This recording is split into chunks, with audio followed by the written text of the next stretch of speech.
Nandito tayo ngayon sa mababang lupa sa Barangay San Agustin sa Hagonoy, Bulacan, kung saan nakakaranas tayo ng mahinang pagulan. Kaya naman, nananatiling baha pa rin dito sa lugar. Pero ang sitwasyon ngayon, mas okay na raw yan kung kumpara kagabi na umabot hanggang bewang ang lalim ng baha dito.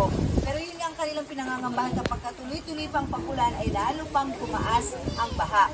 Pero may mga residente dito na sa kabila ng ganitong sitwasyon ay mas piniling manatili sa kanilang mga bahay. Meron tamang ilan na nag-evacuate na simula pa kagabi.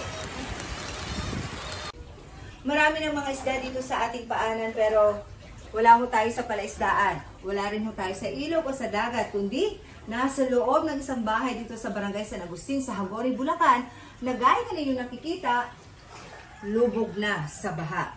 Sa katunayan, halos lahat na ng kanilang mga gamit ay naiakyat nila sa kanilang second floor. Pero merong iba, tulad na lamang ng itong sofa, na talagang hindi na mapapakinabangan.